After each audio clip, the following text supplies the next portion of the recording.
Good morning and good Chodesh. Welcome to the Daily Tanya. Today is Friday, Rosh Chodesh Sivan, the first day of Sivan. And this day is a very special day. It's the day when the Jewish people came and they arrived at the Mount Sinai, preparing to the receiving of the Torah. And the Torah says, Vayichan Sham Yisrael ke'ish echad b'leiv echad. That the Jewish people rested in this place. And our sages say the word Vayichan is in a singular form, that they all were united as one, like one man with one heart. How could they say, they say two Jews, three opinions? Here you're talking about 600,000 Jews, men up from 20 till 60, and of course, including women and children, you have much, much more than that. And they're all united as one. How is it possible? Because the deeper self, the deeper part of the neshama was revealed within them, because there, when that is revealed, we are really one. This relates to somehow with the Tanya that we're going to learn today. And let's begin with tzedakah. Gedele tzedakah, shemekarebes esageulah. Tzedakah brings Mashiach closer. So we continue in chapter 52. The Alter Rebbe talks about the Shechina, the divine presence, coming, dwelling into this world. From the divine presence, there is the light that comes and emanates from the Shechina, that vivifies the world in general and in particular. However, the light of the Shechina is so intense. Were it to be given without any filtering, we wouldn't be able to exist. Just like a ray of the sun is completely nullified within the sun itself. For that purpose, for that reason, the Hashem made the garments. The garments is like the protective gear that this light of the Shechina will be able to be brought down to us without us being nullified. What is the garments? The garments is the Torah and the Mitzvos. Now the question is, if the Shechina, if the divine light, the spiritual energy that comes from Hashem is so intense that everything else is nullified within it, because the light is just too intense, so how could it be a garment? Wouldn't the garment itself be nullified out of existence? How could the Torah and the Mitzvos be the garments of this divine light? So the Alter Rebbe is going to explain the reason why the garments of Torah and the Mitzvos are able to contain this light and yet not to be nullified is because the source of the Torah and the Mitzvos, the root of the Torah and the Mitzvos, is even higher and greater than the light of the Shechina itself. And the Alter Rebbe explains because the Torah and the Mitzvos, they come from the will of Hashem and the Chachma of Hashem. So what does that mean? To explain a little bit the way it is in the human being. Because as we mentioned, that Hashem created us in His image, and it says, Mi besari echazei elaka, from my flesh I can see God. So when we understand a little bit the human conditions, we can understand the godly spiritual levels. So in the human being, you have the will, you have the wisdom, the understanding, and then you have the emotions, and then you have the actions. In terms of the spheres, of the attributes, the Chachma, the intellect, is something that really is the person within himself. When does the connection to something outside of you begin? Excuse me. It begins with the emotions. In your world of intellect, you're more with yourself. You're thinking to yourself and so on. When it comes to emotions, you are affected by something that is outside of you. You either love something, you hate something, whatever emotions you have, but the emotions is already related to something which is outside of you. But the outside is not affected by you in the world of emotions. You are affected from the outside.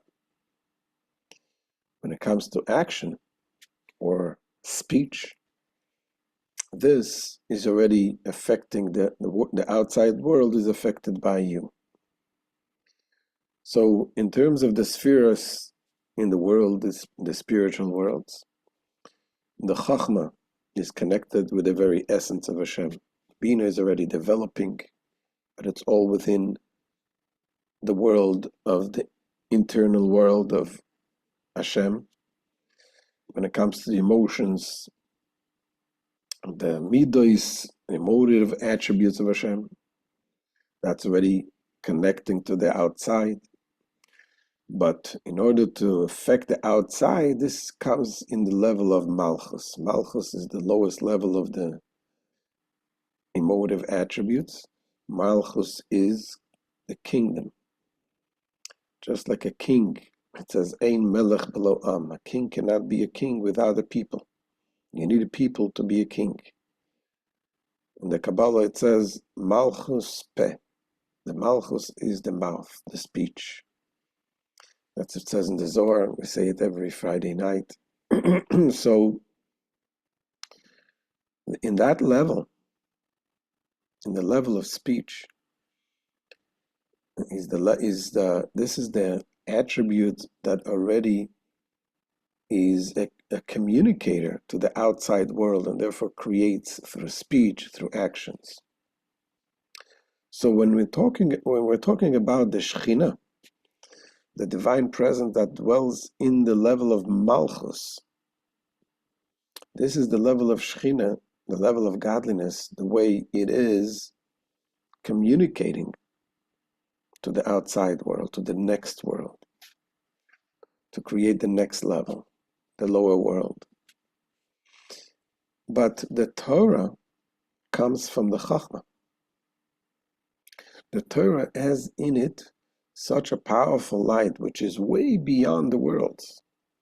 And that is why the Shekhinah, in order to go to take the Shekhinah, which is so intense, to be able to have the Shekhinah shine into the next world and to animate, to vivify the next level, it needs to be enclosed in the Torah and in the Mitzvos. And they can be garments and not be nullified themselves. Why? Because the Torah and Mitzvahs, they are rooted in a deeper and a much higher level of godly light. Okay? But then the question is again, if the Torah and Mitzvahs itself is even higher than the Shekhinah, then how can we have the Torah and the Mitzvahs without being nullified from the power of the Torah and the Mitzvahs? That we'll explain soon.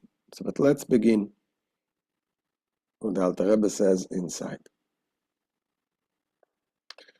This is the Alter Rebbe.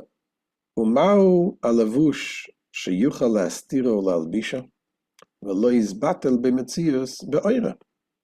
Well, what is the garment which is able to conceal and clothe the Shekhinah, the divine presence? We said the Shekhinah is so powerful, anything that comes in contact with the Shekhinah is completely nullified. How can we get the Shekhinah to vivify us and yet will not itself be completely nullified? How can we get this? We need to the garment. So what is the garment that the Shekhinah is there and then clothed the Shekhinah and yet not itself not be completely nullified within its light? Says the Alter Rebbe, Hu Ritzono Yisborich v'chochmasoi v'cholu amelubashim b'Torah u'mitzvoseo aniglis lanu u'levaneinu. This is his blessed will and wisdom and so forth, referring to the level of Bina Das, which are part of the intelligence. Okay, so this which are clothed in the Torah and Mitzvos that are revealed to us and our children. So why are God's will and wisdom and so forth able to act as a concealing garment for the light of the Shekhinah without themselves being nullified by it? The Alter Rebbe, because they emerge from a place, the Torah emerges from a place which is much, much higher than the Shekhinah itself. It says, because the Torah issues from wisdom. Hi Chachma Ilah, namely the Chachma Ilah, the supernal wisdom, which is the level of Chachma of Atzilus, the Le'ela Me'alma de Izgalia, that is immeasurably higher, it's higher and higher than the world of manifestation, which is the Shekhinah. We explained yesterday that this is the name, the different names that level has the Shekhinah. One of them is the Alma, the Izgalia, the world of manifestation. The Hiyu, now we're talking that the Torah emerges from Chachma, from the wisdom of Hashem. So when we're referring to the wisdom of Hashem, it's not wisdom like humans' wisdom. It's not the knowable wisdom. He said Hashem and his wisdom are one. So we're talking about the Torah coming from the very essence of Hashem itself. The Yu Chakim v'lo b'chochma yediyah v'chulu, for he is wise with the wisdom of Chachma of Atzilus, but not with knowable wisdom and so forth. U'kameshin isbaya le'el, as has been previously explained. She'oir ein soif baruch hu melubash u'meyuchad b'chachma ilah v'hu yisborich v'chachma sayachad. Says that the infinite light of the blessed Ein Sof is clothed in and united with the supernal wisdom, and he and his wisdom are one. So this we explained a number of times. Comes from the Maimonides, that he says that the human beings, the person and his wisdom, and the thing he knows are three separate things. You have the human being. Now the human being has intellect, and with the intellect you acquire wisdom. So if you learn that 1 + 1 = 2, you had that wisdom you acquired, but you were a human being before you acquired the wisdom, that knowledge. Hashem is different. Hashem and his wisdom and the knowledge is all one. And that is beyond, don't try to understand this, it's beyond our understanding. It's out of our reality, it's not in our world. So basically, this is where the Torah is rooted in the Chachma of Hashem, and Hashem and his Chachma is one. But now the question is, as we said before, so if the Torah, we understand now why the Torah is able to be a garment to conceal that light of the Shekhinah and not being completely nullified by the Shekhinah, because the Torah itself is much higher than the Shekhinah. And it's much more powerful light. But then again, how can we get the Torah? If the Torah is so powerful, how can we get the Torah? and not being nullified. So here the Alter Rebbe explains that this is the amazing thing, what happens with the Torah and the mitzvahs. God placed himself into the Torah. It is his will to do the mitzvahs. When we do a mitzvah, we do Hashem's will. But the way Hashem gave us the Torah is by reducing that Torah, that very wisdom. When we study the Torah, we learn it in very practical, physical concepts. Like the laws of two people argue about a garment, who does it belong to? I mean, things that are it's God's will, God's wisdom, but it is enclosed and it came into physical garments. So it's basically that Hashem is giving us like a pill that we swallow, and that has that intense godliness that basically empowers us and gives us the ability to receive the Shekhinah without being nullified. So the Torah itself comes from this place, and that's why the Torah is compared to water. It says just like it says the Torah is like the water that comes from the top all the way to the bottom. The same water that is above goes to the bottom. Unlike other forms of influence, you have a form of influence like giving wisdom. You're teaching someone. Why not? Isn't the Torah compared to just wisdom? Because in wisdom, when you give wisdom, the teacher doesn't give everything what he has to the student. He has to reduce it, and the student receives a little bit. When you flow water, the same water that is on the top of the mountain goes all the way down. This is also why the Torah says is considered an allegory, a mashal. Mashal kadmoini. It is a mashal to God Himself. It is an allegory. What is the idea of an allegory? When you want to give over a concept, and the child is not able to understand the depth of the concept, you use an allegory, you use a metaphor. So the Torah is the metaphor. And it says that King Solomon was so wise, and he spoke in 3,000 allegories, 3,000 metaphors. What does that mean? It's not that he was so smart he was able to find 3,000 different examples to explain one thing. It says his wisdom was so deep and so profound. In order to explain his wisdom, his godly wisdom that he had, he needed to use an allegory. He needed to use a metaphor. Now, the metaphor itself was also too deep to comprehend. So he needed to use another metaphor to explain the second metaphor. And like this, it went 3,000 levels. That's how deep the wisdom of King Solomon was. The Torah is that way also. Everything what it says in the Torah is a metaphor to much greater spiritual concepts. And the same thing is with the mitzvah. When we do a mitzvah, you do the will of Hashem, you do physical acts.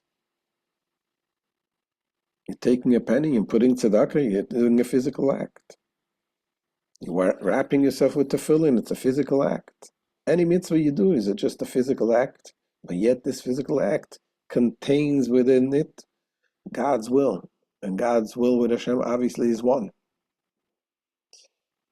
So that is why the Torah and the mitzvahs, they are the garments that enables us to contain that godly light. Not only is that the garment that contains the godly light, but this is the source and the root where through the Torah and mitzvahs, the energy to the world comes through. But the Torah is really the roots of the energy of everything. That is why following the Torah, doing the mitzvahs, that is the source of the blessings.